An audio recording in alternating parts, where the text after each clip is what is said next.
Para começar, gente, eu quero ler 2 textos aqui, e nós vamos discutir, na verdade, 3 textos, 2. Abra sua Bíblia lá em Miqueias, capítulo 6.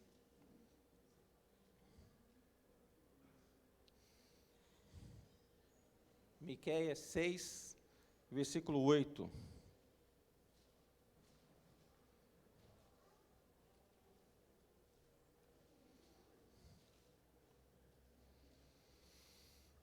Todos encontraram?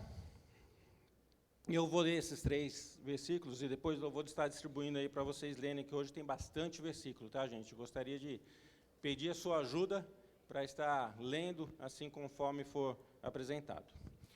Miqueias, capítulo 6, versículo 8, diz assim: Ele mostrou a você, ó homem, o que é bom e o que o Senhor exige. Pratique a justiça, ame a fidelidade e ande humildemente com o seu Deus. Pratique a justiça. Deixa esse texto marcado aí, não fecha a Bíblia, e abra lá em Apocalipse 19.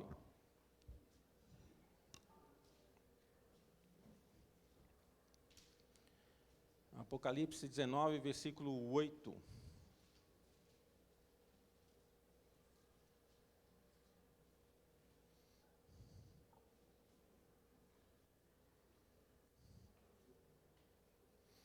Ele diz assim: para vestir-se foi-lhe dado linho fino, brilhante e puro. O linho fino são os atos justos dos santos. E Apocalipse 22, versículo 11. Continue o injusto a praticar injustiça. Continue o imundo na imundície. Continue o justo a praticar justiça. E continue o santo a santificar-se. Agora eu queria um exercício. Junta aí 2, 3 no mesmo banco, 3 pessoas, 5 pessoas no máximo, tá? E eu quero que vocês discutam. Deixa eu ver se eu coloquei aqui a pergunta. Isso mesmo. O que significa praticar a justiça nesses versículos? Tá ok? Junta aí em grupos aí, dá rapidinho, 3, 4 minutos para vocês conversarem um pouquinho. O que significa praticar a justiça? Sim.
Chegaram a conclusões aí? Vamos lá. Miqueias 6, 8. Ele mostrou a você, ó homem, o que é bom e o que o Senhor exige. Pratique a justiça, ame a fidelidade e ande humildemente com o seu Senhor.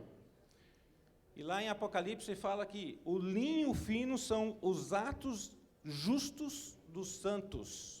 O que é praticar justiça? O que o cristão deve praticar justiça? O que é? Nós vimos isso semana passada.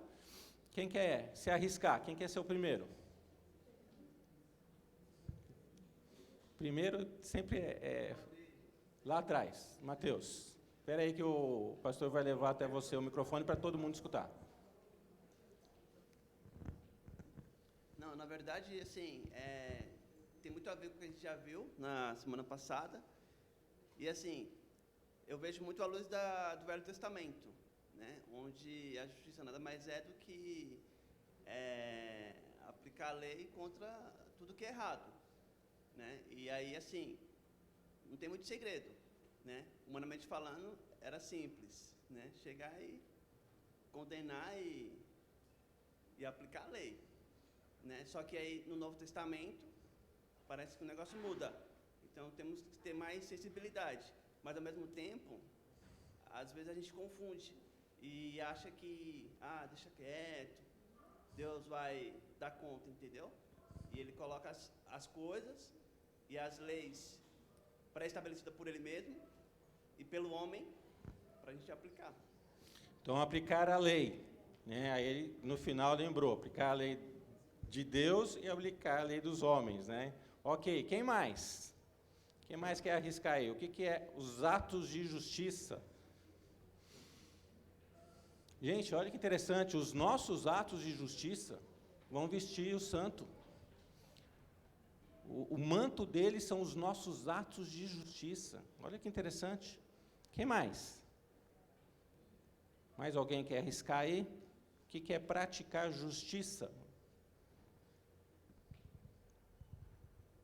Ninguém mais?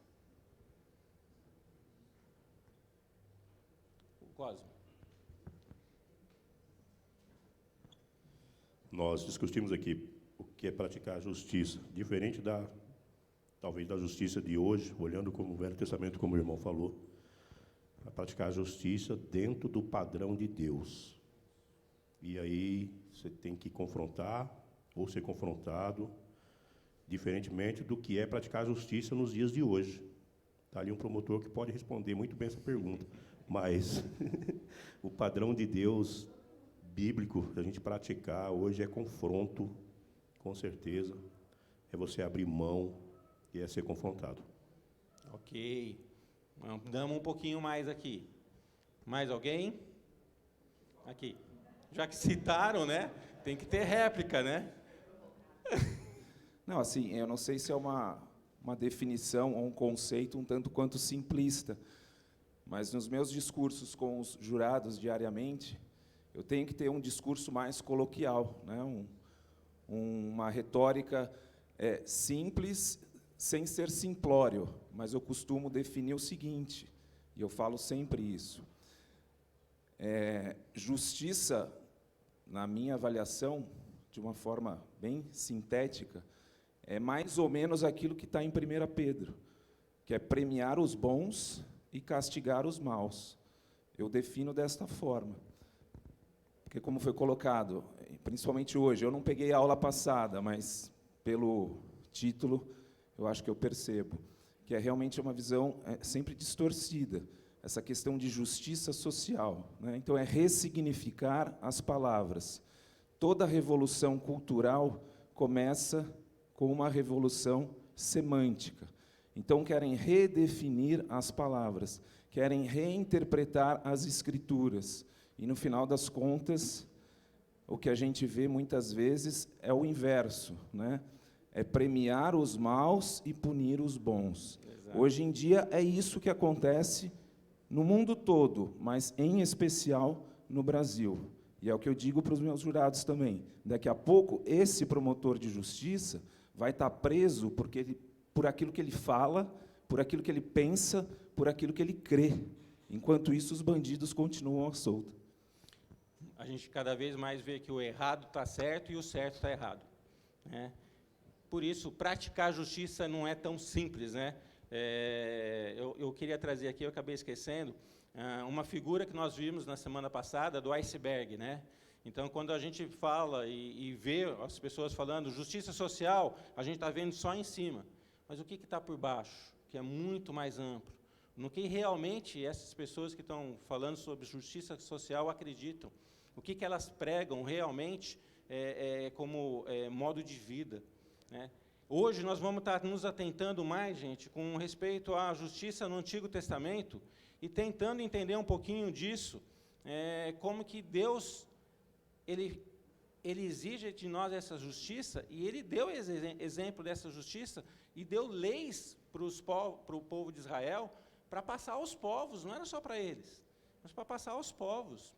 E nós vamos estar entendendo como o padrão de Deus, como os atributos de Deus, como aquilo que Ele queria passar como justiça deve estar alcançando a cada um de nós individualmente hoje. Não é só para ficar lá no Antigo Testamento, entender e ver, mas o que isso muda na minha vida hoje? Esses atos de justiça que vão vestir o santo, né, o seu manto, são os seus atos praticados hoje. O que é isso? Vamos tentar entender um pouquinho? Só um pouquinho antes, a gente muitas vezes passa um pouco aí por alto quando a gente fala sobre justiça social, né? Ou por desconhecimento, né? Ou por não queremos misturar valores espirituais com política. E nós vimos semana passada uma coisa que tem que ficar marcante para a gente. Não há como dividir, gente. De segunda a sexta eu sou secular. E de sábado e domingo eu sou espiritual. Né? Não há essa divisão. Né? Aquilo que eu creio, aquilo que eu faço, as minhas atitudes, elas devem estar refletindo sempre aquilo que eu sirvo ao meu Deus. Então, eu não sou secular, não, aqui Deus não entra, né? Política, né? Essa coisa, Deus não entra. Deus deve estar em todas as minhas atitudes, ações e pensamentos. E os meus valores sociais e espirituais devem estar de acordo com a vontade de Deus. Nós vimos muito isso na semana passada. Né? Então, hoje, quando nós estivermos olhando alguns desses versículos, pensa, né, quantas vezes você deixou de praticar um ato de justiça que talvez não fosse com você, talvez você viu alguém sofrendo ou passando por um momento de injustiça e você se calou. Talvez um momento onde, mas é político, é social, eu vou falar de Jesus para ele, mas não vou tocar nesse assunto. E nós vamos ver que não pode ter essa separação. Né? Esses atos de justiça devem estar permeando todos os nossos atos. Tá ok? Vamos para a Bíblia? Então, nós vamos ver hoje, gente, muitas leis civis, muitas leis de justiça social, que foram escritas por Moisés, dados por Deus, né? Deus fala, escreve. Deus fala, faz. Deus fala, trate assim, com estrangeiro, com órfão, que nós vimos aquele grupo especial, com as viúvas, né? E entre os necessitados e entre o povo. Então, nós vamos ver várias leis civis, leis de justiça social, e que isso deve influenciar o cristão do século XXI, como eu falei. Não é lá no Antigo Testamento, assim foi com Israel. Uma sociedade diferente, uma sociedade agrícola, uma sociedade que estavam formando. Olha só que interessante, a gente vai ver alguns versículos de como está tratando o estrangeiro em momentos de guerra. Né? Israel estava ali entrando e tomando a sua terra, que era dada por Deus, e Deus dá alguns momentos lá, fala assim, trate o estrangeiro assim. Vocês foram também estrangeiros, então trata assim. E nós vamos ver como que isso influenciou o mundo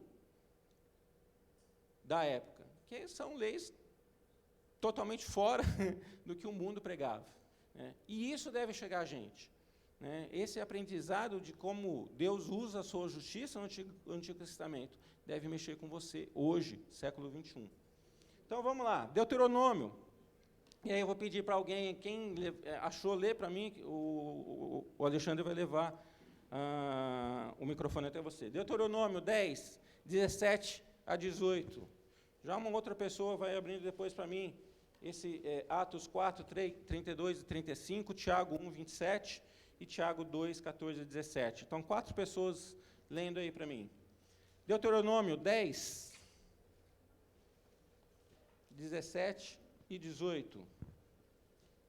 Pois o Senhor vosso Deus é o Deus dos deuses e o Senhor dos senhores, o Deus grande, poderoso e temível, que não faz acepção de pessoas, nem aceita suborno, que faz justiça ao órfão e à viúva, e ama o estrangeiro, dando-lhe pão e vestes.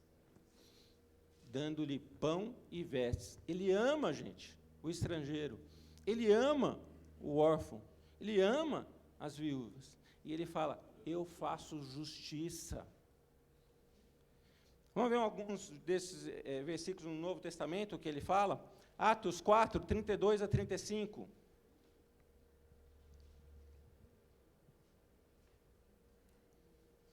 Quem achou?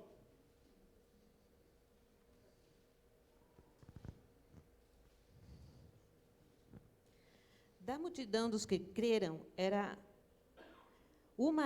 a mente e o coração. Ninguém considerava unicamente sua coisa alguma que possuísse, mas compartilhavam tudo o que tinham. Com grande poder, os apóstolos continuavam a testemunhar da ressurreição do Senhor Jesus, e grandiosa graça estava sobre todos eles. Não havia pessoas necessitadas entre eles, pois os que possuíam terras ou casas as vendiam, traziam o dinheiro da venda e o colocavam aos pés dos apóstolos, que os distribuíam segundo a necessidade de cada um. Gente, o começo da igreja, lembra que tinha muito judeu que tinha vindo por causa das festas e ouviram a respeito de Jesus e se converteram e ocorreu o Pentecostes e muitos deles ficaram, né, e começou a haver necessidade. O que os próprios judeus começaram a fazer? Venderam as suas propriedades e trouxeram aos apóstolos para distribuir a cada um conforme a sua necessidade. Começo da igreja. Tiago 1, 27. A religião pura e sem mácula para com o nosso Deus é esta: visitar os órfãos e as viúvas nas suas tribulações e assim mesmo guardar-se incontaminado do mundo. Religião, a gente já falou aqui, religião é uma palavra que religa o homem a Deus, ela é humana, né? E aqui está falando que a verdadeira religião é cuidar dos órfãos, cuidar das viúvas. Isso é dar a atenção aos necessitados. Tiago 2, 14 a 17. De que adianta, meus irmãos, alguém dizer que tem fé, se não tem obras? Acaso a fé pode salvá-lo? Se um irmão ou irmã estiver necessitando de roupas e do alimento de cada dia, e um de vocês lhe disser, vá em paz, aqueça-se e alimente-se até satisfazer-se, sem, porém, lhe dar nada, de que adianta isso? Assim também a fé, por si só, se não for acompanhada de obras, está morta. Fé sem obras. E obras de justiça. Nós vamos ver isso daqui a pouco, né? Não é aquela ideia de, eu tenho que fazer para ganhar a salvação. Não. Mas é porque eu amo meu Deus, que me escolheu, que me separou antes da fundação do mundo, fez com que o Evangelho chegasse até mim. E por ação dele, nós vimos isso em séries anteriores, por ação dele, eu ganhei salvação eterna. Poder ser chamado de filho de Deus, em agradecimento, em amor, em obediência, eu vou aplicar esses atos de justiça. Não deixar a minha fé morta, sem obras, mas também não contar que a minha obra é para salvar a minha fé, mas é com um correto entendimento, e obediência, e amor, e gratidão a Deus, vou praticar esses atos de justiça. Então, aqui a gente tem uma pergunta. Qual a validade que as leis morais e civis do Antigo Testamento têm para nós, cristãos do século XXI? Nós vamos ver alguma dessas leis. E eu queria que, a ponto que a gente estiver estudando cada uma delas, não deixa lá no passado, não deixa lá no Antigo Testamento. Não pensa no judeu, no israelita que estava praticando isso lá com o edomita ou com a viúva lá, mas traz para você hoje. que isso traz para o seu coração hoje? Tá ok? Esse é o nosso desafio de hoje. Vamos ver, então. Tem mais 2 versículos aqui que eu esqueci. 2 Coríntios 8, 1 e 2 e Tito 2, 14. Rapidamente, 2 Coríntios 8, 1 e 2. Quem pode ler para a gente?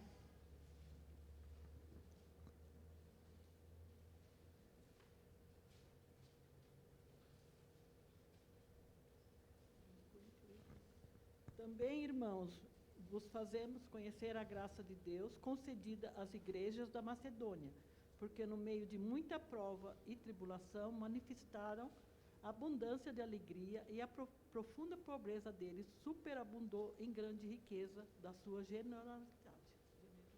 Eu amo esse versículo, gente, que ele fala o seguinte: ocorreu uma necessidade, né? E o povo de Jerusalém e vários outros estavam com fome. E aí os apóstolos começaram a levantar ofertas através de Paulo e Barnabé, e esse povo da Macedônia, ele é um pobre, gente. Mas o versículo fala que eles superabundaram na graça, porque até oferecendo aquilo que eles não tinham, mas com tanto amor, com tanta dedicação, eles imploraram para poder participar dessa oferta aos santos. Então, não tem a ver com riqueza.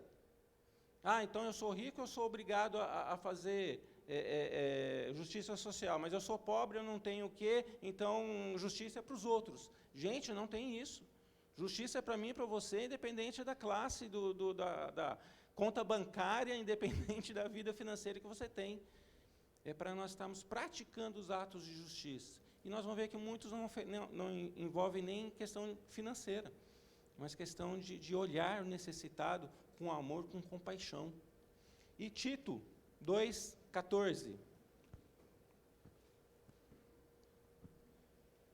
Ele se entregou por nós, a fim de nos remir de toda a maldade e purificar para si mesmo um povo particularmente seu, dedicado à prática de boas obras. Queria que esse versículo mexesse com você.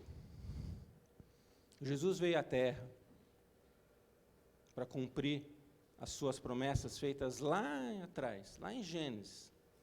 Ele veio à Terra, morreu, mostrou justiça, mostrou compaixão. Quando ninguém olhava para as mulheres, ele olhou. Quando as pessoas queriam apedrejar o pecador, ele falou: quem não tiver pecado, atire a primeira pedra. Ele olhou para situações mais adversas, para o leproso. Ele praticou atos de justiça. E esse versículo está falando que, não só para a nossa salvação, gente, esse foi o ato maior do amor de Deus para cada um de nós, mas para criar um povo que pratique justiça. Para que, assim como ele, pratique justiça. Assim como ele deu o exemplo, nós sigamos. Você não é discípulo de Jesus? Você não é seguidor do Senhor Jesus? O que ele faria diante de alguém necessitado? O que ele faria diante de uma injustiça? O que ele faria diante de tantas atitudes que a gente percebe no dia a dia? Você é discípulo dele? Ele morreu por você, diz esse versículo, mas para que você faça atos de justiça. Ok, vamos entrar então nos versículos. Deuteronômio 15, todo mundo abre lá, Deuteronômio 15. Vamos ver algumas dessas leis sendo ensinadas, promulgadas, gente, do próprio Deus. Entendam isso. Quando Deus estava passando isso a Moisés, fale ao povo, ensine ao povo, faça isso. Gente, e detalhes. Nós vamos ver hoje um capítulo, não sei se a gente vai conseguir ler ele inteiro, mas ele é comprido, que fala sobre o jubileu. Ele dá detalhes, gente, coisas assim, se acontecer isso, se acontecer isso, e se acontecer isso. Né? Olha o cuidado que Deus deixou, e deixou escrito para nós. Está na Bíblia, está na sua Bíblia aí. Deuteronômio 15. Aqui eu queria primeiro uma coisa. Eu vou ler o versículo 4 e depois eu vou ler o versículo 11. Prestem bastante atenção. 15, Deuteronômio, versículo 4. Assim, não deverá haver pobre algum no meio de vocês, pois na terra que o Senhor, o seu Deus, lhes está dando como herança, para que dela tomem posse, ele os abençoará ricamente. Mas olha agora o versículo 11. Sempre haverá pobres na terra. Portanto, eu lhes ordeno que abra o coração para o seu irmão israelita, tanto para o pobre como para o necessitado de sua terra. Gente, espera aí, tem uma contradição aqui. Versículo 4, ele está falando que não haverá pobres. No versículo 11, ele fala que sempre haverá. Há uma contradição aqui?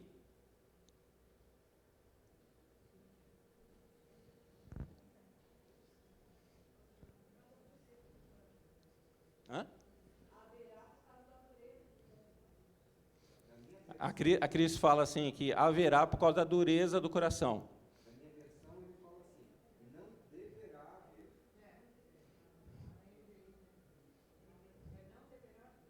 Aqui fala, exceto quando. Gente, interessante. A Bíblia é realista. Né? A palavra de Deus é realista. Né? Há pobre, sim. Não deveria. Se cada um do israelita fizesse a sua parte, não deveria haver. E nós vamos ver aqui algumas leis, no próprio capítulo 15, que mostra isso. O Alexandre, o José Paulo quer falar lá. Então, nós vamos entender, durante toda essa leitura do 15, o que precisava ser feito para que não houvesse esse pobre na terra.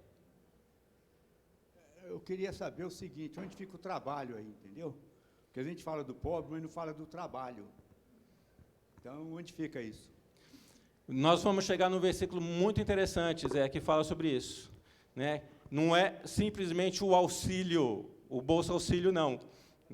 Que a gente muitas vezes fala sobre isso, mas ele tem um versículo aqui que ele fala justamente isso, e é muito interessante. Porque muita gente fala do pobre, fala isso, aquilo outro, mas trabalho ninguém quer, né, cara? Esse é o problema. Certo? Então, a gente fala, principalmente na igreja, a gente fala muito de pobre, que tem que ajudar o pobre, e não sei o quê. Eu não sou contra ajudar pobre, não. Mas o fato é o seguinte, o cara tem que trabalhar, a Bíblia fala isso, né? Paulo fala que quem não trabalha também não deve comer. Exato. Então, exato. tem que tomar cuidado com isso, só deixar isso aberto. Mas é muito interessante isso, Zé. Nós vamos ver 2 versículos que falam sobre isso, tá ok?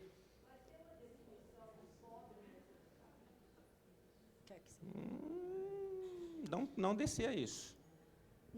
No 4 fala que não deverá haver pobres, mas no 5 fala que eles vão ser abençoados se eles obedecerem, né? Exatamente. Vamos lá, gente, vamos. O que fala o teor do capítulo 15? Eu vou ler. No final de cada 7 anos, as dívidas deverão ser canceladas. É interessante, porque o israelita ele poderia estar contraindo dívidas, e nós vimos até em outros exemplos, e até no culto, quando nós estávamos estudando, aquele servo que teve a sua dívida perdoada e não perdoou o outro, né, a lei dizia que ele podia vender até os seus filhos como escravo. Agora, era permitido isso, não era ilegal. Né? Ele contraiu dívida, ele tem que pagar, aí ele vai pagar da forma como que ele consegue. Só que acontece, a cada 7 anos, no final de cada 7 anos, as dívidas deverão ser canceladas. Isso deverá ser feito da seguinte forma, lembra quando eu falei que ele dá detalhes? Não é só o discurso, né? Todo credor cancelará o empréstimo que fez ao seu próximo. Nenhum israelita exigirá pagamento de seu próximo ou de seu parente, porque foi proclamado o tempo do Senhor para o cancelamento das dívidas. Vocês poderão exigir pagamento do estrangeiro, mas terão que cancelar qualquer dívida de seus irmãos israelitas.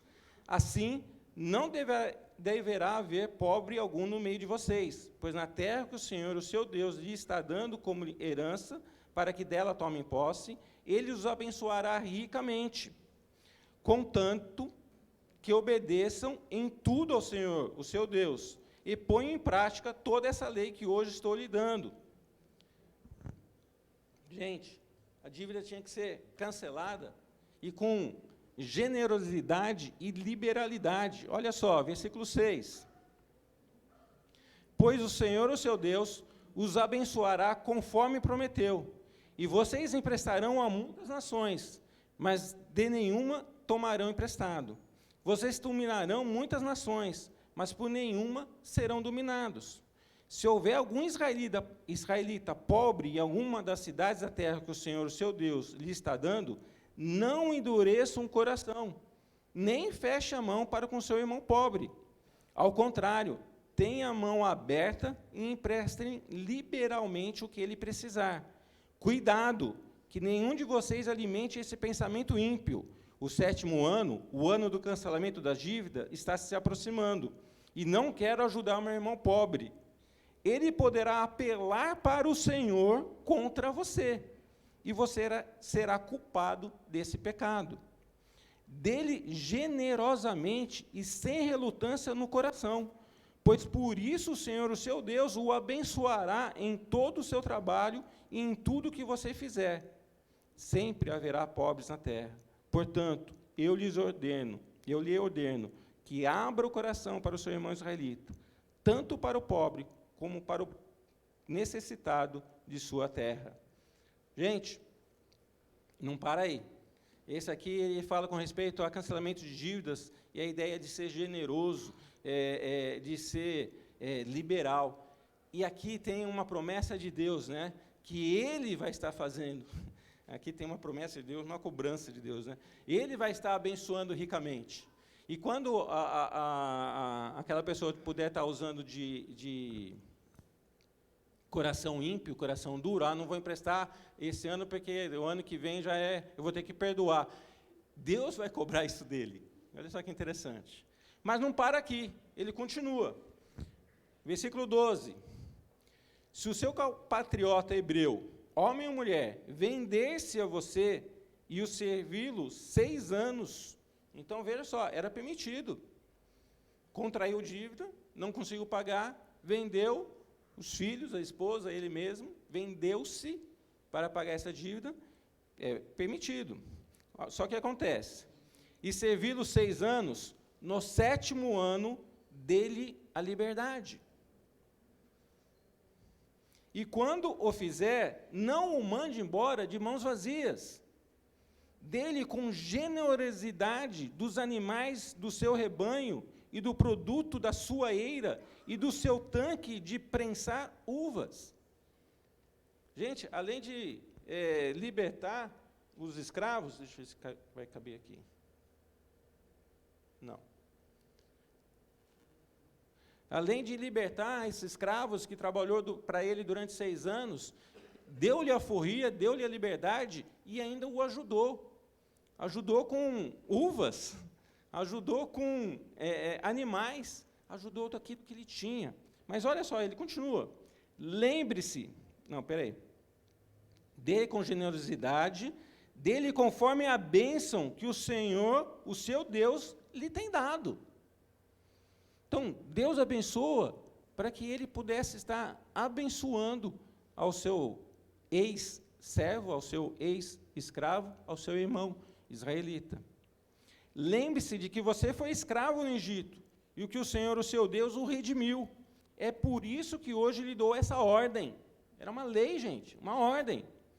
Mas se o seu escravo lhe disser que não quer deixá-lo, porque ama você e sua família, e não tem falta de nada, então apanhe um furador e fure a orelha dele contra a porta, e ele se tornará seu escravo para o resto da vida. Faça o mesmo com sua escrava.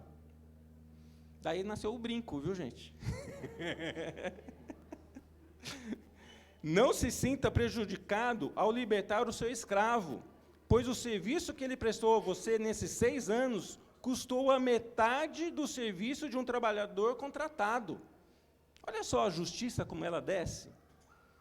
Ele tinha um escravo que ele estava mantendo, né? Só que, se ele fosse contratar alguém, ele pagaria o dobro do que ele estava gastando com esse escravo.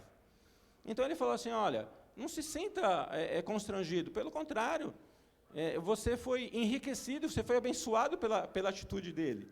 Além disso, o Senhor, o seu Deus, o abençoará em tudo o que você fizer. Gente, de novo, né, Deus, Ele abençoando para que possamos abençoar os outros. Tem um versículo no Novo Testamento que fala justamente isso, né? Assim como a graça que a gente recebe de Deus, agracie ao seu próximo. Quase que eu consegui chegar num ponto que eu queria chegar, mas daqui a pouco a gente volta e a gente vai ver um pouco mais sobre os pobres e necessitados com as leis do Antigo Testamento. Nós vamos rápido para um café, tá? 10 minutos, voltem para cá, e tem muitos outros versículos aí para a gente estar estudando, tá ok?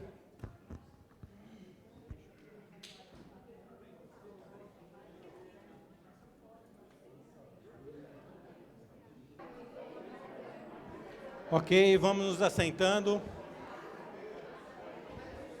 Vamos tomando os nossos lugares.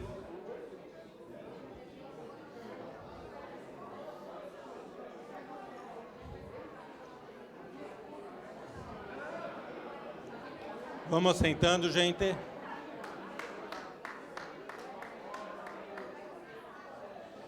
Gente, olha que legal.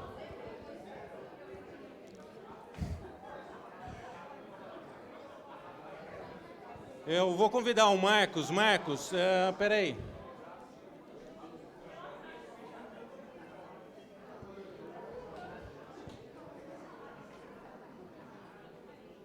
O Marcos vai ler um versículo aqui para a gente, que na NVI passou desapercebido, mas ele levantou um ponto muito interessante. Deuteronômio 15, 9, pode ler para a gente. Você vai ler primeiro o Deuteronômio? Lê primeiro Deuteronômio 15, 9. Certo. Vou ler na Nova Almeida atualizada, porque na NVI eles mudaram um pouquinho. Tenham cuidado para que não haja pensamento vil em seu coração, e vocês digam, está próximo o 7º ano, o ano do perdão de dívidas, fazendo com que os olhos de vocês sejam malignos para com o seu compatriota pobre, e vocês não lhe deem nada, e ele clame ao Senhor contra vocês, e vocês serão culpados de pecado. O trecho aqui que eu chamei a atenção é esse, fazendo com que os olhos de vocês sejam malignos para com seu compatriota pobre. Aí eu vou ler, então, Mateus 6, 22 e 23. É um texto bem conhecido, né? Jesus falando, os olhos são a lâmpada do corpo. Se os seus olhos forem bons, todo o seu corpo será cheio de luz. Se, porém, os seus olhos forem maus, todo o seu corpo estará em trevas. Portanto, se a luz que existe em vocês são trevas, que grandes trevas serão. E aí o Marcos falou, né, que ele já ouviu tanta pregação, muita coisa falando sobre esses olhos maus, né? O que são esses olhos maus? Deuteronômio explica, gente, avareza. Se você tem o egoísmo, né, se você tem a avareza, se você não quer emprestar ou dar liberdade para o seu compatriota lá, e por isso que a lei falava que se ele não fizesse isso, Deus ia cobrar. Né? Ele poderia recorrer ao Senhor que cobraria dele. Né? E a base aqui, gente, é a generosidade, a liberalidade, porque ele está sendo abençoado para aquele que trabalhou por ele durante 6 anos. Né? E Deus está sendo justo. Olha aqui a justiça de Deus. Ele está sendo justo em estar dando a alforria com liberalidade, né? Ele está dando alforria e não dá, vai embora para casa, pronto. Não, leva parte dos bens que ele merece. Né? Ok, vamos ver mais alguns textos falando sobre pobre e necessitado que nos ajudam aqui. Outra pessoa lê para mim Levítico 19, 9 e 10. Aí uma outra pessoa também já vai abrindo Deuteronômio 14, 28 e 29 e Levítico 25. Não, aí eu queria que todo mundo abrisse comigo. Então, alguém lendo Levítico 19, 9 e 10.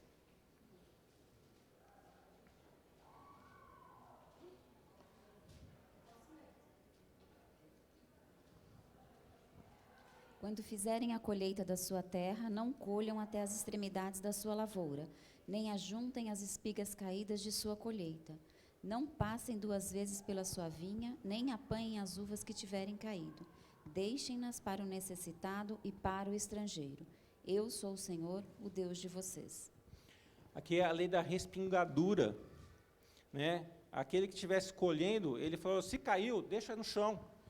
Quem que utilizou disso? A gente tem uma história muito bonita sobre isso, né? Ruth, a bisavó de Davi, né?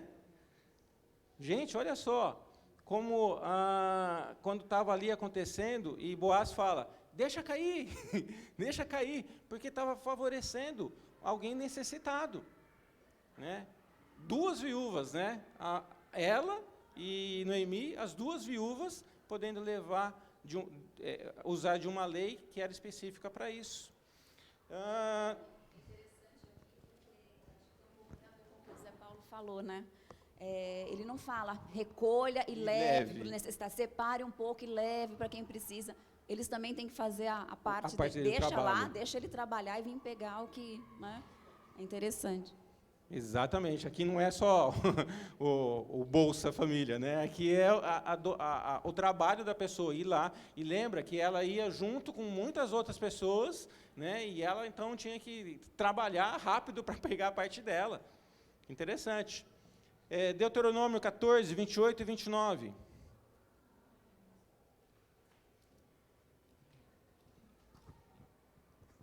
Ao final de cada 3 anos, tragam todos os dízimos da colheita do 3º ano, armazenando-os em sua própria cidade, para que os levitas, que não possuem propriedade nem herança, e os estrangeiros, os órfãos e as viúvas que vivem na sua cidade, venham comer e saciar-se, e para que o Senhor, o seu Deus, os abençoe em todo o trabalho das suas mãos. Olha só que coisa interessante, gente. Os dízimos aqui, que eram levados a cada 3 anos, ele também era distribuído aos órfãos, às viúvas, aos necessitados. Olha como a lei de Deus ele está atingindo aqui de todas as formas aos necessitados. Tá ok? Levítico. Gente, esse texto é muito interessante. Capítulo 25. Eu vou ler esse texto, eu sei que ele é comprido, mas tem muita coisa interessante aqui. Levítico 25, do 8 ao 55. Aqui fala o ano do jubileu. A cada 50 anos era para acontecer isso em Israel. Agora tem uma coisa interessante no final, vamos ver quem que vai lembrar se eles fizeram isso ou não, e o que aconteceu por eles, se eles fizeram ou não. A partir do versículo 8. Contem 7 semanas de anos, 7 vezes 7 anos, essas 7 semanas de anos totalizam 49 anos. Então, façam soar a trombeta no 10º dia do 7º ano, no dia da expiação, façam soar a trombeta por toda a terra de vocês. Consagrem o 50º ano e proclamem libertação por toda a terra a todos os seus moradores. Este lhes será um ano de jubileu, quando cada um de vocês voltará para a propriedade da sua família e para o seu próprio clã. O 50º ano lhe será jubileu. Não semeiem e não ceifem o que cresce por si mesmo, nem colham das vinhas não podadas. É jubileu, e lhe será santo, como apenas ao que a terra produzir. Nesse ano do jubileu, cada um de vocês voltará para a sua propriedade. Se vocês venderem alguma propriedade ao seu próximo, ou se comprarem alguma propriedade dele, não explorem o seu irmão. O que comprarem do seu próximo será avaliado com base no número de anos desde o jubileu, e ele fará a venda com base no número de anos que restam de colheitas. Quando os anos forem muitos, vocês deverão aumentar o preço, mas quando forem poucos, deverão diminuir o preço. Gente, eu acho interessantíssimo esses detalhes. Parece que quando a gente faz algumas leis no Brasil, aqui a gente meio que faz uma lei para ter a recorrência ou ter alguma interpretação diferente. Aqui não está dando interpretação nenhuma. Aqui, é isso. Não dá para pensar outra coisa diferente. É isso. Não explorem um ao outro, mas temam o Deus de vocês. Eu sou o Senhor de vocês. Olha a base. Olha a base para a justiça. É Deus. Não explorem, porque eu sou o seu Deus. Pratiquem os meus decretos e obedeçam às minhas ordenanças, e vocês viverão com segurança na terra. Então a terra dará o seu fruto, e vocês comerão até fartar-se, e ali viverão em segurança. Vocês poderão perguntar: que iremos comer no 7º ano, se não plantarmos nem fizermos a colheita? Saibam que eu lhes enviarei a minha bênção no 6º ano, e a terra produzirá o suficiente para 3 anos. Vocês lembram quando, ainda na saída do Egito, eles tinham que sair durante 6 anos e colher o maná, 6 dias, e colher o maná, e no 7º dia ele falou: não colham, no 6º pegam em dobro. Só que quando eles pegavam em dobro, o que acontecia? Cheirava mal, né? Apodrecia. No 6º dia, não. Olha que coisa, como Deus cuida de cada coisa, gente. Quando vocês estiverem plantando no 8º ano, comerão ainda da colheita anterior, e dela continuarão a comer até a colheita do 9º ano.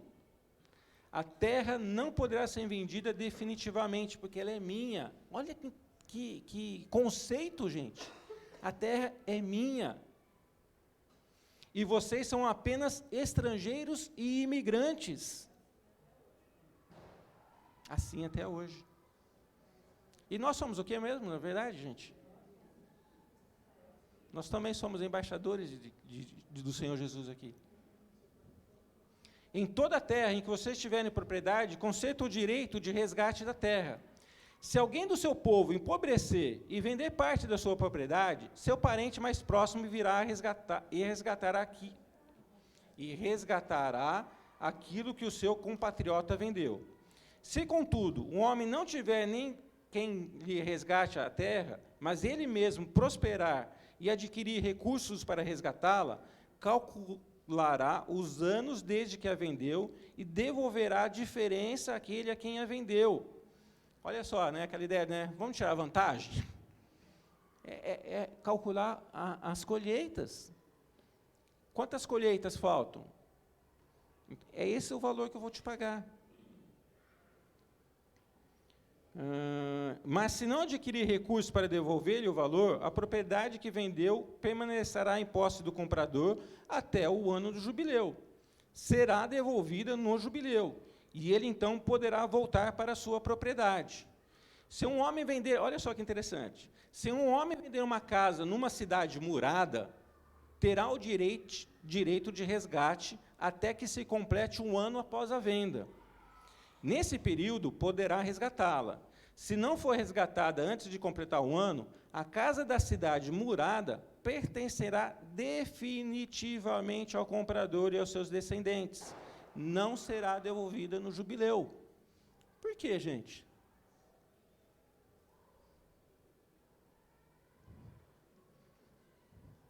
Não tem a ver com plantação. Não tem a ver com sustento. Se ele planta, se ele tem um terreno para plantar, se ele tem um terreno, um campo para plantar, ele vai ter o sustento. A casa não. A casa seria tipo, o que a gente chama hoje de casa de campo, é o contrário lá. Era a casa da cidade. Então, era o lucro que ele tinha durante os anos, ele comprava uma casa na cidade. Mas a casa do campo é onde ele tira o lucro, é onde ele tem a sua receita, onde ele pode produzir. E o direito de voltar no ano do jubileu é a casa de campo. Não a nossa casa de campo, né? A casa de campo deles. Porque é ali que dava o lucro. Olha que interessante. Olha a justiça de Deus. Continua. Mas as casas dos povoados, sem muro, ao redor, serão consideradas campo aberto, poderão ser resgatadas e serão devolvidas no jubileu. No caso da cidade dos levitas, aí fala um pouquinho dos levitas. 35. Se alguém do seu povo empobrecer e não puder sustentar-se, ajudem-no como se faz ao estrangeiro e ao residente temporário, para que possa continuar a viver entre vocês. Não cobrem dele juro algum, mas temam o seu Deus. Olha, gente, como a gente estava falando no começo da aula, e falamos muito isso na semana passada, a ideia do política, e do social e do espiritual. Né? Aqui está muito claro. Ele é seu irmão e eu sou seu Deus. Não cobre os juros dele, porque eu sou seu Deus. Não se mistura, não deve se misturar espiritual e político ou secular. É tudo uma coisa só. Deus continua sendo Deus, lá fora. Não cobrem dele juro algum, mas temam o seu Deus, para que o seu próximo continue a viver entre vocês. Vocês não poderão exigir dele juros, nem prestar-lhe mantimento visando lucro. Agora, isso para um judeu, hein? Eu sou o Senhor, o Deus de vocês, que os tirou da terra do Egito para dar-lhes a terra de Canaã e para ser o seu Deus. Se alguém do seu povo empobrecesse e vender algum de vocês, não o façam trabalhar como escravo. Ele deverá ser tratado como trabalhador contratado ou como residente temporário. Trabalhará para quem o comprou até o ano do jubileu. Então, ele e os seus filhos estarão livres, e ele poderá voltar para o seu próprio clã e para a propriedade dos seus antepassados. Pois os israelitas são meus servos, a quem tirei da terra do Egito. Não poderão ser vendidos como escravos. Não dominem impiedosadamente sobre eles, mas temam o seu Deus. De novo, tratem ele bem, porque eu sou o seu Deus. Os seus escravos e suas escravas deverão vir dos povos que vivem ao redor de vocês. Deles vocês poderão comprar escravos e escravas. Também poderão comprá-los entre os filhos dos residentes temporários, que vivem entre vocês, e entre os que pertencem aos clãs deles, ainda que nascidos na terra de vocês. Eles se tornarão sua propriedade. Vocês poderão deixá-los como herança para os seus filhos, e poderão trazê-los escravos para sempre, mas sobre os seus irmãos israelitas, vocês não poderão dominar impiedosamente. Se um estrangeiro ou um residente temporário entre vocês enfraquecer, e alguém do seu povo empobrecer e se vender a esse estrangeiro, ou alguém que pertence ao clã desse estrangeiro, manterá o direito de resgate mesmo depois de se vender. Um dos seus parentes poderá resgatá-lo, ou tio, ou primo, ou qualquer parente próximo poderá resgatá-lo. Se, todavia, prosperar, poderá resgatar a si mesmo. Ele e o seu comprador contarão o tempo que, desde o ano em que se vendeu até o ano do jubileu. O preço de resgate se baseará no salário de um empregado contratado por aquele número de anos. Gente, não tinha como dar NOC. Está tudo especificado. Lei correta, lei certinha, lei justa. Se restarem muitos anos, pagará o seu resgate proporcionalmente ao preço de compra. Se restarem apenas poucos anos até o jubileu, fará o cálculo e pagará o seu resgate proporcionalmente aos anos. Ele deverá ser tratado como um empregado contratado, anualmente. Não permita que o seu senhor domine impiedosamente sobre ele. Se não for resgatado por nenhuma dessas maneiras, ele e os seus filhos estarão livres no ano do jubileu, porque os israelitas são meus servos, aos quais tirei da terra do Egito. Eu sou o Senhor de vocês. Entendam, gente, Deus continua sendo Deus em toda a nossa vida. Deus é o Deus da nossa conta bancária, Deus é o nosso Deus do nosso trabalho, de onde a gente tira sustento. Deus é o nosso Deus de tudo. E toda hora ele está lembrando o israelita, eu sou o Deus de vocês, trate seu irmão dessa maneira. Eu sou o Deus de vocês, eu sou o Deus de vocês que te resgatou do Egito. Tratem os seus irmãos dessa maneira. Impressionante como Deus usa de justiça. E aqui a gente vai ver algumas coisas com respeito a esses pobres, por causas da pobreza. Né? Alguém lê para mim Levítico 19:15. Outra pessoa, Êxodo 22, 25 a 27. Outra pessoa, Jeremias 22, 13. Tiago 5, de 1 a 6. Nós não vamos conseguir ler tudo aqui, vamos parar aqui. Levítico 19:15, quem achou?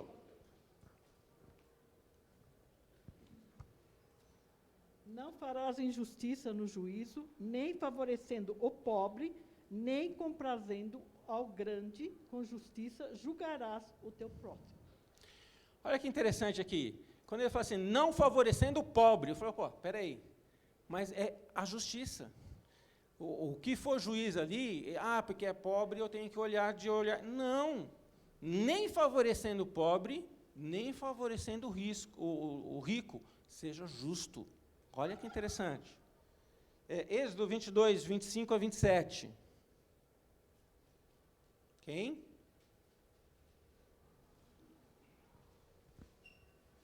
(22, 25 a 27). Se fizer empréstimo a alguém do meu povo, a algum necessitado que vive entre vocês, não cobrem juros dele, não emprestem visando a lucro. Se tomarem como garantia o manto do seu próximo, devolvam-no até o pôr do sol, porque o manto é a única coberta que ele possui para o corpo, em que mais se deitaria. Quando ele clamar a mim, eu o ouvirei, pois sou misericordioso. Olha só que interessante, não cobrem os juros com usura. Se você tomar o manto, devolva à noite. Cuidado, porque ele vai se cobrir à noite. Jeremias 22, 13. Rapidinho, gente, vamos abrir, que está correndo o tempo. Alguém, Tiago 5, 1 a 6. Ai daquele que constrói o seu palácio por meios corruptos, seus aposentos pela injustiça, fazendo seus compatriotas trabalharem por nada, sem pagar-lhes o devido salário. Tiago 5, 1 a 6. Olha que texto duro no Novo Testamento, gente. Ouçam agora, vocês ricos, chorem e lamentem-se, tendo em vista a desgraça que lhes sobrevirá. A riqueza de vocês apodreceu e as traças corroeram suas roupas. O ouro e a prata de vocês enferrujaram, e a ferrugem deles testemunhará contra vocês, e como fogo lhes devorará a carne. Vocês acumularam bens nesses últimos dias. Vejam o salário dos trabalhadores que ceifaram seus campos, e que vocês retiveram com fraude, está clamando contra vocês. O lamento dos ceifeiros chegou aos ouvidos do Senhor dos Exércitos. Vocês viveram luxuosamente na terra, desfrutando prazeres, e fartaram-se de comida em dia de abate. Vocês têm condenado e matado o justo, sem que ele ofereça resistência. Aqui está bem claro, né? Não é o rico porque é rico, mas é o rico porque se aproveitou dos ceifeiros, né? Construiu palácios em função do que ele conseguiu tirar dos seus trabalhadores. Amós 5, 11 e 12. Rapidinho, gente, já vão abrindo os outros lá, Ezequiel 22, 29 e Miqueias 2, 2. Vocês oprimem o pobre e o forçam a dar-lhes o trigo. Por isso, embora vocês tenham construído mansões de pedra, nelas não morarão. E embora tenham plantado vinhas verdejantes, não beberão do seu vinho. Pois eu sei quantas são as suas transgressões e quão grandes são os seus pecados. Vocês oprimem o justo, recebem suborno e impedem que se faça justiça ao pobre nos tribunais. Gente, impedem que se faça justiça aos pobres nos tribunais. Impedem. Não é só aquele que faz, mas impedem. Opa! Ezequiel 22, 29. Contra o povo da terra praticam extorsão, andam roubando, fazem violência ao aflito e ao necessitado, e ao estrangeiro oprimem sem razão. Oprimem ao estrangeiro sem razão. E Miqueias 2, 2.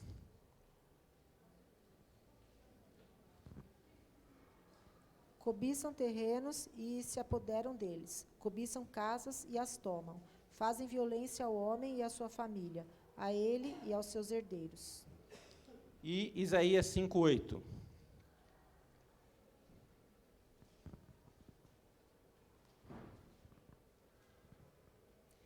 Ai de vocês que adquirem casas e mais casas, propriedades e mais propriedades, até não haver mais lugar para ninguém, e vocês se tornarem os senhores absolutos da terra. Pergunta: eles cumpriram a lei do Senhor? Há um fato interessante.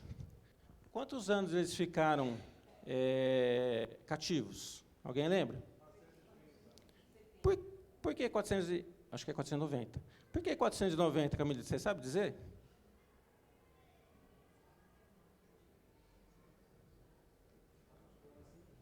Por que 490 anos? Não, cativos. Cativos. Eles ficaram 400 e... Quanto? Não, na Babilônia, desculpa, gente. Cativos na Babilônia, não.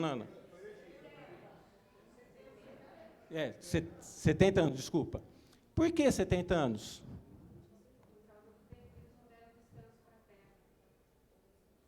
Vocês entenderam isso? Era lei. A cada 50 anos, não podia se plantar na terra. Era para dar o descanso na terra a cada 50 anos. E todo um período, que somaram 70 vezes, eles não deram descanso. Eles abusaram. Eles não respeitaram a lei do Senhor. E ficaram cativos durante 70 anos. Deus cobra. Deus dá a lei e Deus cobra. Gente, aí tem mais alguns versículos. Aqui eu queria destacar. Nós falamos, aqui são algumas causas, né? A gente vê impiedade, usura, empréstimos. Tem mais duas causas. Gênesis 47 vai falar de uma grande fome na terra, que faz com que a família de Jacó vá para o Egito, e lá eles ficaram depois cativos e tudo mais. Mas também tem mais um aqui, falhas morais individuais, e aqui cai naquilo que o Zé falou. Zé, lê para mim Provérbios 6, de 6 a 11, e outra pessoa lê para mim Provérbios 23, 21. Provérbios 6, de 6 a 11, e outra pessoa, Provérbios 23, 21. Vai ter com a formiga, ó preguiçoso. Considera os seus caminhos e ser sábio. Não tendo ela chefe, nem oficial, nem comandante, no estio prepara o seu pão, na cega ajunta o seu mantimento. Ó preguiçoso, até quando ficarás deitado? Quanto te levantarás do teu sono? Um pouco para dormir, um pouco para tosquenejar, um pouco para encruzar os braços em repouso. Assim sobrevirá a tua pobreza como um ladrão, e a tua necessidade como um homem armado. E Provérbios 23, 21.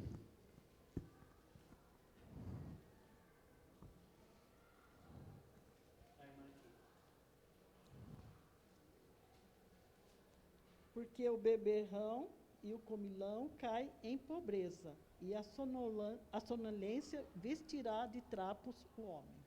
O beberrão e o guloso, né? O comilão. Gente, então nós vimos opressão, usura, exploração, desastres naturais e também falhas morais individuais, né? O motivo, a causa dessa pobreza. Agora, eu queria comparar com vocês... Giovanni, acho que faltou uma outra causa, que é justamente a questão da má administração, não da preguiça, mas da má administração dos bens, e também a questão do endividamento, né? Isso leva as pessoas à pobreza. Tá? Sim. Então, eu incluiria mais 2 itens aí, né? Sim. Queria abrir com vocês Mateus capítulo 5, versículo 6, comparando com Mateus 6, 33.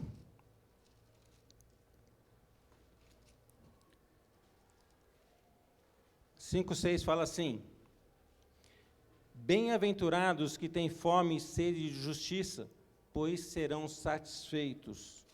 Em Mateus 6, 33, versículo também muito conhecido, ele fala: busquem, pois, em primeiro lugar o reino de Deus e a sua justiça, e todas essas coisas lhes serão acrescentadas.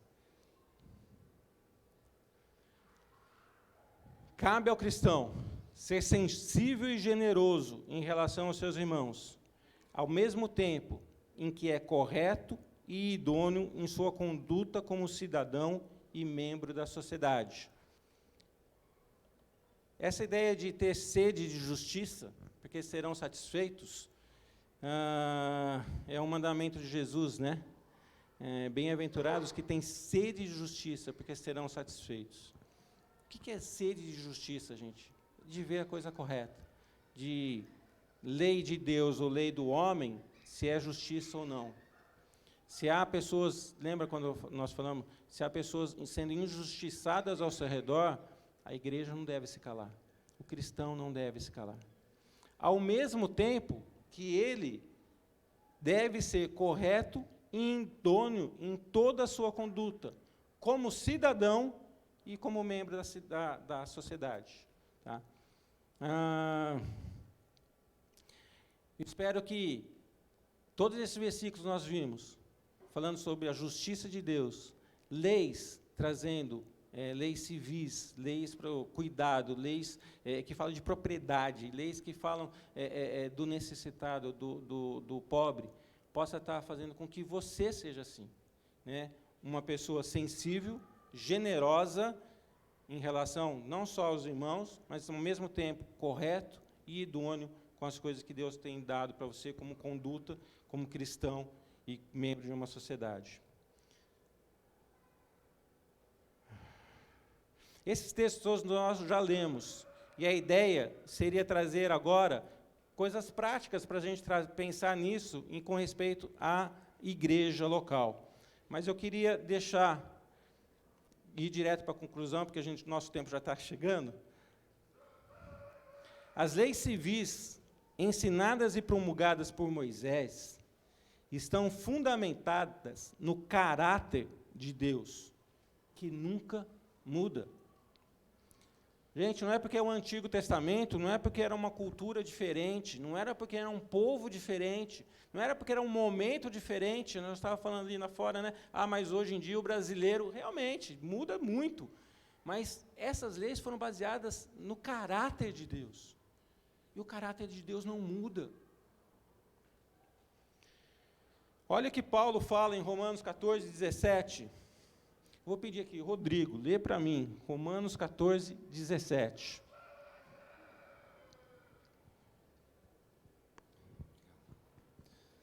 Pois o reino de Deus não é comida nem bebida, mas justiça, paz e alegria no Espírito Santo. Gente, Paulo escreveu isso. Comida e bebida falta para aquele necessitado. Comida e bebida falta para aquele que tem fome, né? Deixa de ter comida e bebida que você vai passar necessidade. Mas o que ele está falando é que a lei de Deus é muito mais do que isso. É justiça, que faz com que aquele irmão que tenha possa dividir com aquele irmão que não tem. Lembra dos macedônios? Eles suplicaram, mesmo diante da sua pobreza, de poder participar. E Paulo ele fica tão alegre com isso, porque ele falou, eu vi com os meus olhos que eles foram muito mais do que eles podiam dar, e eles deram, e deram com alegria, e ajudaram no sustento. O reino de Deus não é comida e bebida, mas é justiça, paz, alegria. E como que a gente pode, tem uma pergunta aqui que a revista fala o seguinte para a gente. Sendo assim, devemos reconhecer a enorme importância que recai sobre nós, cristãos do Novo Testamento, em moldarmos nossas atitudes e comportamentos no caráter santo, justo, benevolente e imparcial do nosso Deus. É possível, desde logo, traçarmos algumas linhas de conduta que devem nos caracterizar, como o pagamento de impostos, o correto exercício da profissão, não só com alegria, mas na ideia também de ajudar, como podemos cooperar positivamente com a nossa profissão, cuidado mútuo em atender os necessitados dentro da comunidade da fé. Tiago vai falar isso. Olhem primeiro para os irmãos da fé. há necessitados entre vocês, ajudem. A ideia aqui da igreja local é olhar para dentro e falar assim, quem está passando necessidade?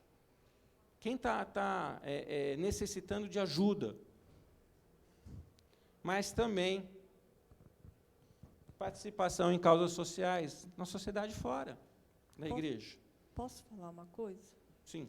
Aí, é interessante que todas aquelas leis visavam, primeiramente, os hebreus. Sim. Os hebreus sendo atendidos, atendiam os demais. Na nossa comunidade de fé, da mesma forma. Mas aí, nós precisamos tomar o cuidado que o Zé falou. O que são necessitados? E o que o pastor falou, o que são consequências de má administração, de pecado, de vida distante de Deus, que fez a pessoa ficar empobrecida? Então, tem critérios. O que é essa necessidade? Né? Não é assim, a pessoa hoje não tem o que comer, por quê? Então, é um atendimento global. Sim. Né? Eu entendo. Outra coisa, às vezes você não tem um recurso, mas você pode ser um agente de fazer o recurso de alguém chegar ao necessitado. Né? Você, no nosso meio das singulares, às vezes acontece isso. Tem alguém passando uma necessidade, todo mundo se mobiliza para atender. Às vezes, um só não tem essa condição.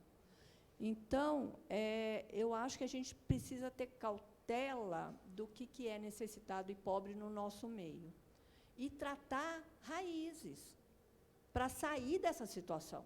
Porque a ideia toda do que nós lemos é a pessoa sair disso. Sim.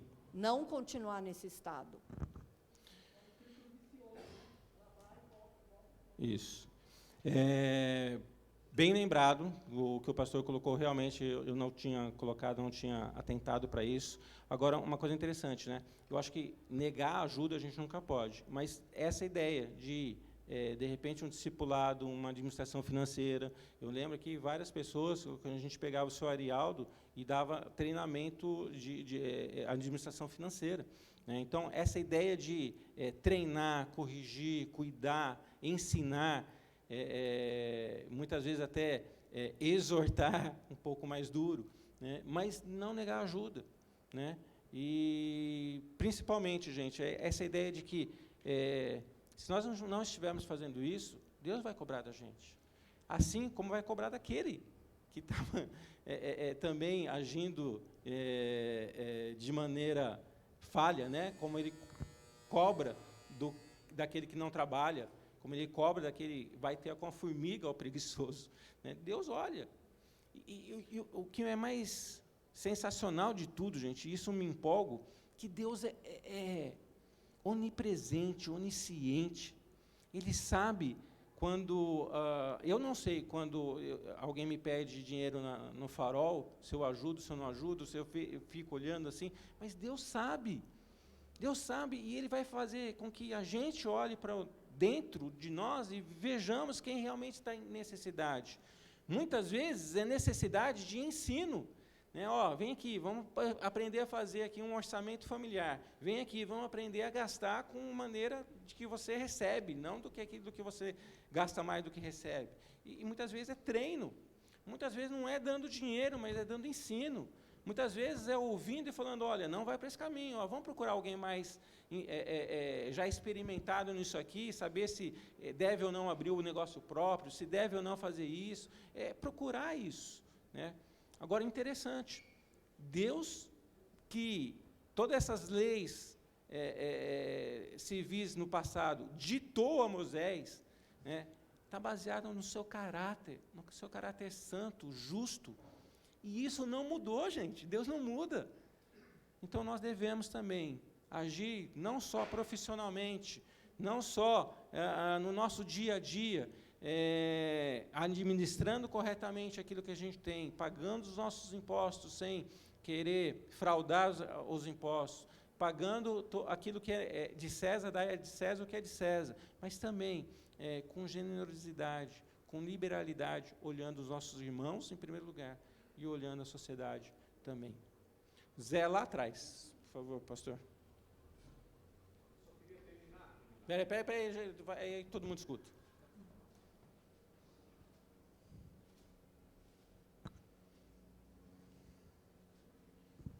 Só citando 2 Timóteo 3,16. Toda a Escritura é inspirada por Deus e útil para o ensino, para a repreensão, para a correção e educação na justiça.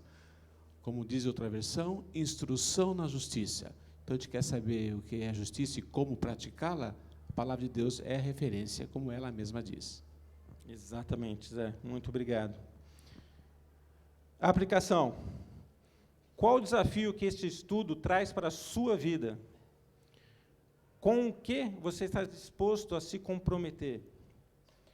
Não deixe apenas ser mais... desculpa. Tem mais 3 pessoas aqui. Pode falar, perdão. Eu só queria que a gente tentasse pensar do outro lado.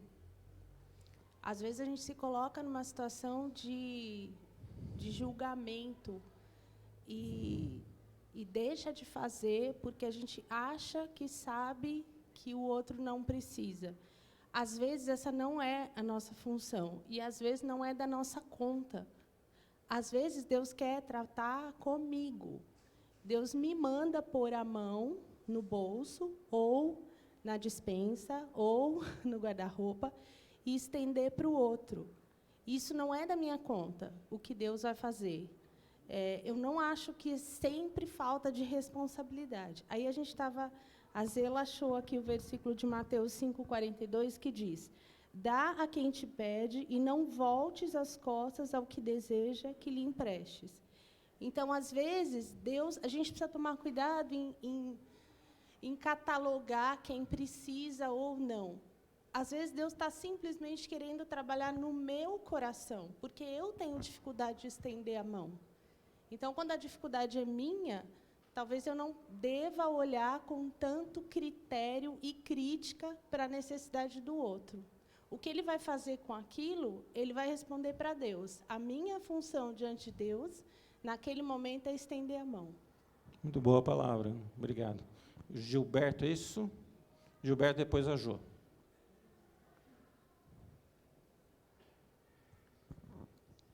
Essas lições são muito interessantes, mas elas, em mim particularmente, produzem muitas questões de ordem prática, né?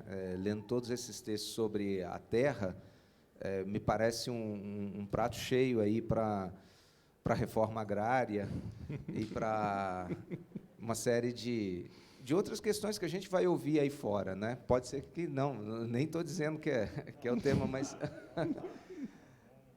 Mas eu fui lembrando de muitas coisas durante as leituras, né? Um deles foi o texto de Mateus 5,17, quando Jesus diz sobre a lei, né? Não pensem que vim abolir a lei ou os profetas, não vim abolir, mas cumprir.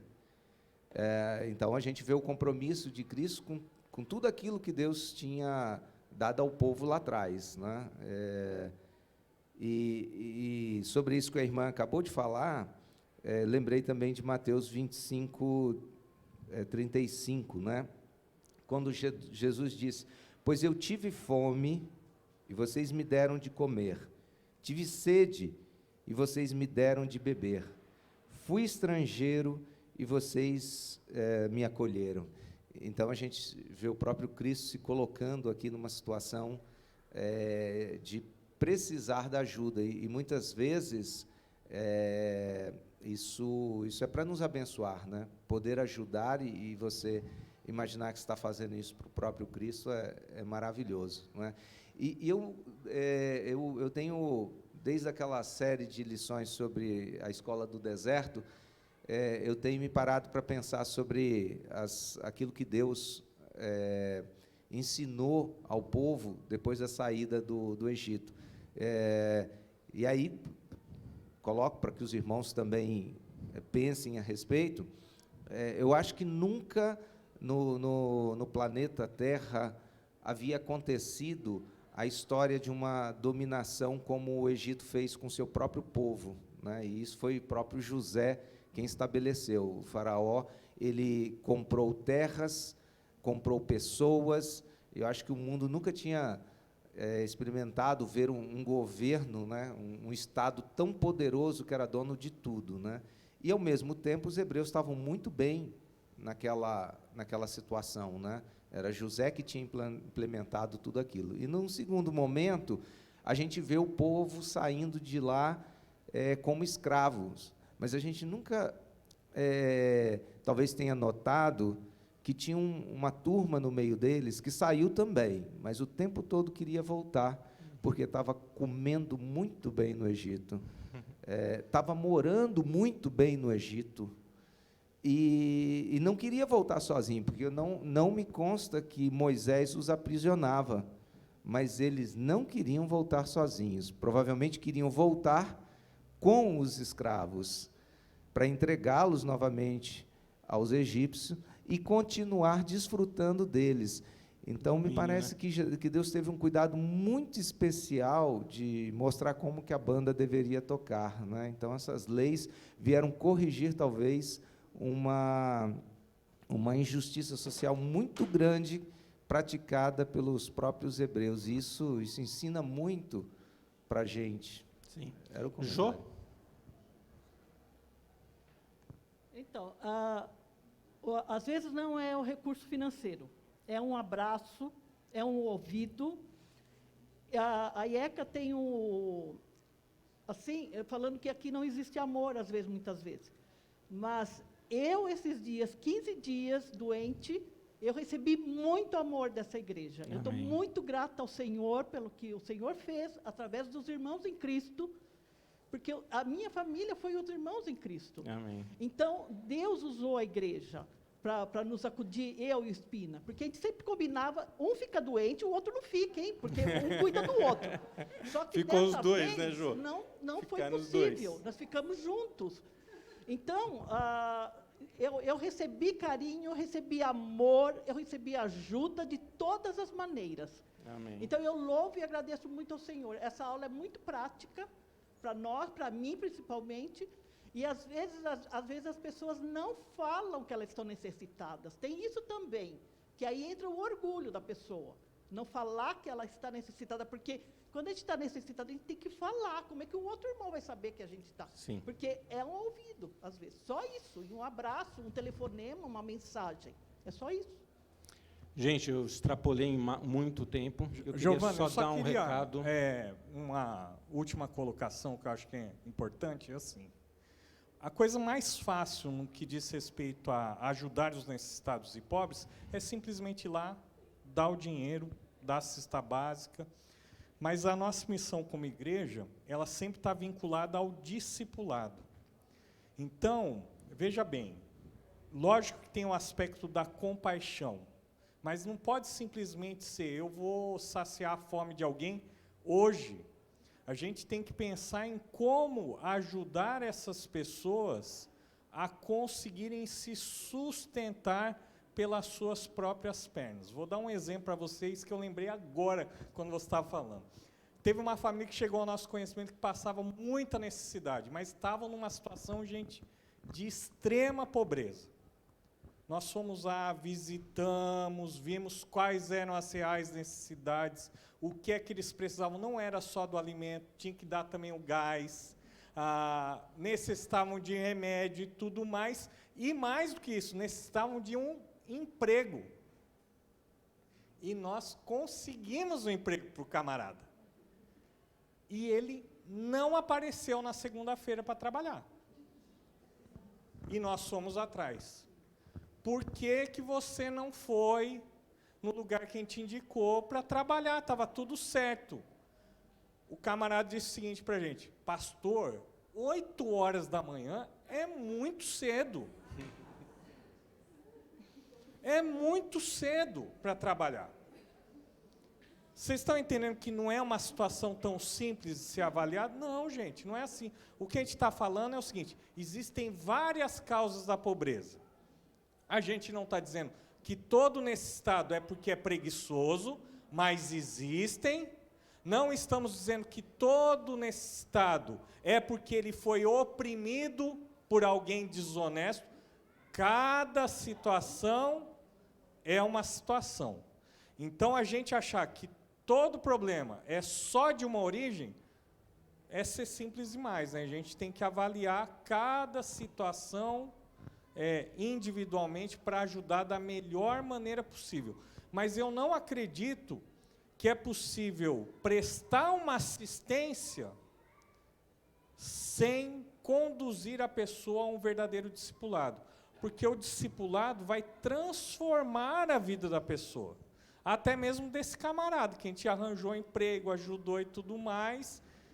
E daí a gente ainda insistiu com ele, camarada, 8 horas, não é cedo, olha só, todo mundo trabalha às 8.